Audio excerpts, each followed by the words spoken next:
Hello and welcome to Today in African History for July the 3rd. My name is Sotonye Afiesimama. Thanks for dropping by once again. If you're a returning visitor, if you're here for the first time, welcome to our brand spanking new channel. If you do like what we're doing here, don't forget to subscribe, like this video, share the video, turn on your notification bell so that you receive updates of our video uploads. So let's get down to business. Let's get cracking. What events happened on this day to shape us as Africans, to shape our history? Let's get started. So the first event on this day happened in Algeria. 1962 was the year, and it was the Algerian Revolution against the French. It ended on this day, giving them their independence, which is commemorated on the 1st of July 1962.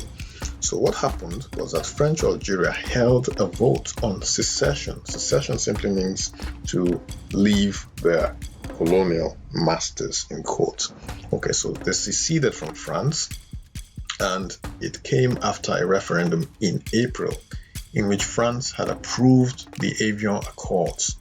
The Avion Accords was a referendum asking voters if Algeria should become an independent nation working with France. That received 99.72% of the vote, with a 91.88% turnout. France declared Algeria independent on this day, following the vote in 1962.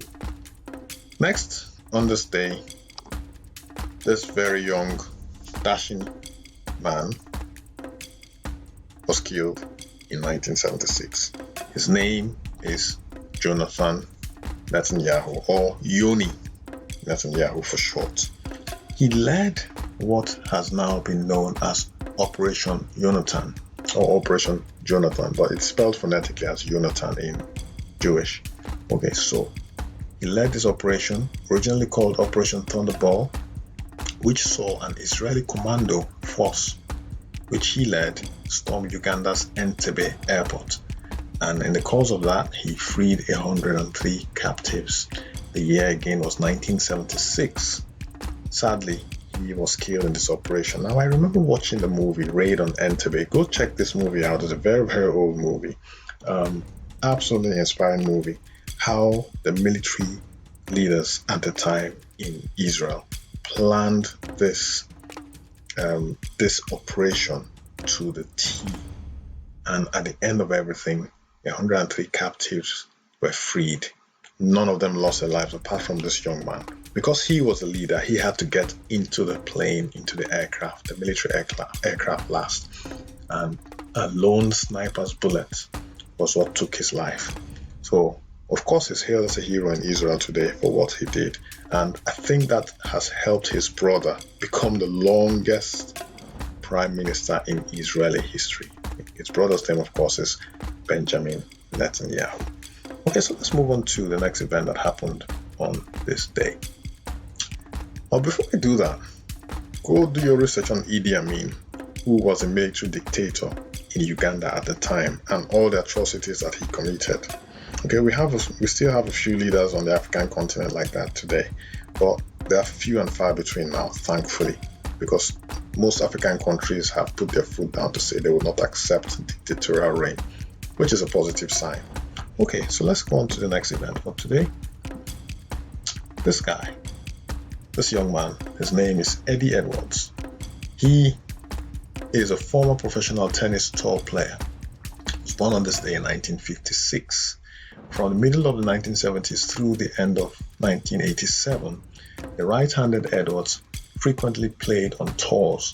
He participated in singles in 24 Grand Slam competitions and a total of 112 Grand Prix, including World Championship tennis events. His best performances were on grass, where he won the Adelaide Grand Prix in 1985 and advanced to the fourth round of Wimbledon in 1986. So this is Eddie Edwards, former professional tennis tour player, born on this day in 1956. He's South African, by the way. Okay, so let's move on to the next event on this day. His name is Peter Mathebula, born on this day in 1952. He is also South African, is a professional boxer. He held the WBA flyweight championship and also in 1971 won the flyweight and bantamweight championships.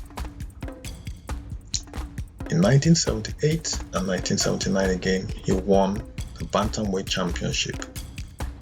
As a result of his victory over Kim Tae-shik on December 13, 1980, Mathebula became the WBA World Flyweight Champion. Okay, so South African boxer Peter Mathebula, born on this day in 1952. Next is this man here. His name is AbdulFatahAl-Sisi. He orchestrated a coup and ousted President Mohamed Morsi on this day in 2013, so exactly 10 years ago. Now, this happened less than a year after the Egyptian defense minister, after the election of the Egyptian president. So the defense minister plotted a coup which ousted the president. Okay, the coup d'etat in Egypt happened on this day, and this General Al-Fatah-Al-Sisi was the head of the Egyptian army who organized a coalition to depose Mohamed Morsi, who was the country's democratically elected president. He suspended the 2012 constitution also. The action was taken in response to the military's demand that the administration resolve its differences, quote unquote, with demonstrators during wide-scale nationwide demonstrations.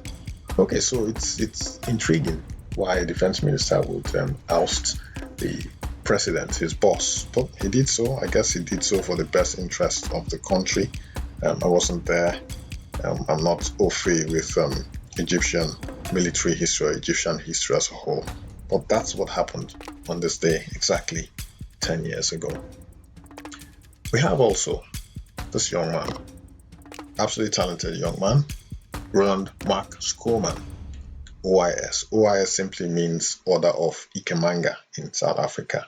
It's an order that's bestowed on people who are regarded as heroes, South African heroes. Okay, so he's an African-American swimmer who competed from a South African-American swimmer who competed for the South African swimming team.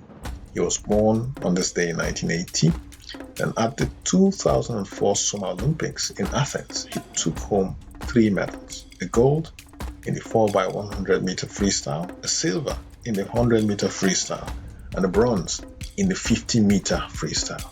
The team that broke the record and took home the gold at the 2006 Commonwealth Games included 3 members of the men's 100 meter freestyle team.